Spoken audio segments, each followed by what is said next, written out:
Une aventure où je me brouillais avec la justice. Oui, nous eûmes un petit aimé ensemble. Elle en a fort mal avec moi. Et je me défitais de telle sorte contre l'ingratitude du siècle. Et je résolus de ne plus rien faire.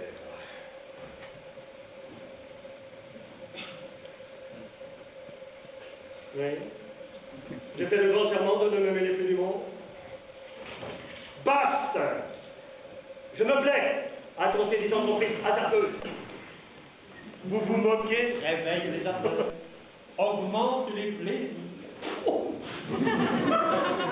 Dieu, escapé! C'est nous notre récit qu'on a dit qui est si plaisant. Les stratagèmes ont super avisés pour tirer de l'argent. Je ne sais pas qu'un argent,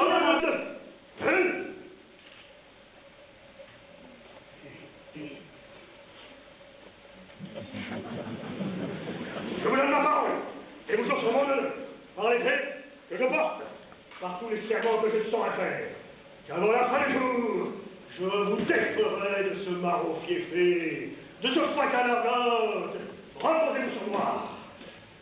Artès, avant, que ne le trouvais-je à cette heure avec tout son secours, que ne paraît-il la légion au milieu de 30 personnes, que ne les vois fondre sur moi les armes de mort. Je figurais sa maison brûlée, son argent dérobé, sa femme morte, son fils estropié, sa fille suivante. Et ce qu'il trouve qui ne lui est point arrivé, l'imputer à bonne fortune. Pour moi, j'ai pratiqué toujours cette leçon dans ma petite philosophie. Et je ne suis jamais revenu au logis. Je ne me suis tenu prêt à la colère de mes maîtres.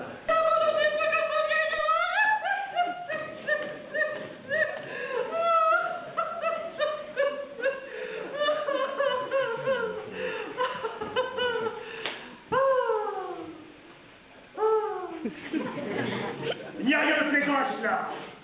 Et vous n'avez que faire d'en rire.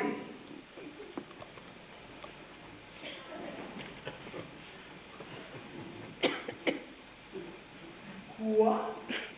Que voulez-vous dire, monsieur? Pourquoi venez-vous ici me réronder? Cela ne vous regarde point.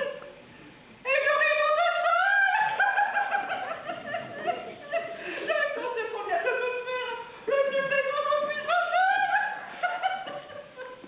Oh, je ne sais pas si c'est parce que je suis intéressé dans la chose, mais je n'ai jamais rien trouvé de si drôle que Tour qui vient d'être joué par un fils à son père pour rattraper de l'argent!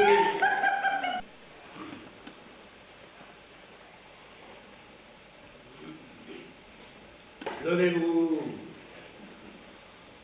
Et une autre fois, ne soyez point si trop.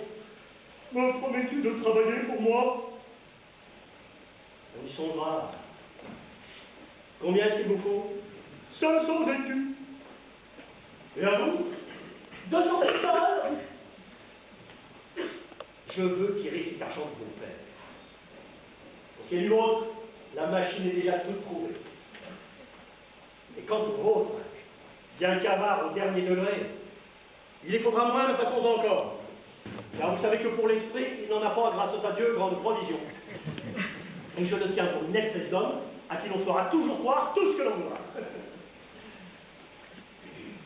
Cela ne vous offense point. Il n'entre entre lui et vous qu'un soupçon de ressemblance. Et vous savez assez la vie de tout le monde, qui veut qu'il ne soit votre père que pour la forme. Mais, voici venir le père de table. Je veux venir voir mon frère, et que tu prends ton frère, ce que tu vas dire à mon frère. À votre frère? Mais je ne l'ai pas seulement vu, je suis en retour. C'est de sa bouche que je le tiens. Je revins au logis, mes amis tout couverts de boue et le visage plein de sang. Il vous dit que j'avais trouvé des voleurs qui m'avaient bien battu, qui m'avaient dérobé la montre. C'était moi, monsieur, qui l'avais retenu. C'est toi qui as retenu ma montre? Oui, monsieur. Afin de voir quelle heure il est. J'ai apporté ici de jolies choses, et j'ai un serviteur fort fidèle de l'autre. Mais ce n'est pas cela que je demande. Ce n'est pas ça, monsieur? Non, papa, c'est autre chose encore que je veux que tu me confesses. Eh bien, oui. Vous vous souvenez, il y a 6 mois,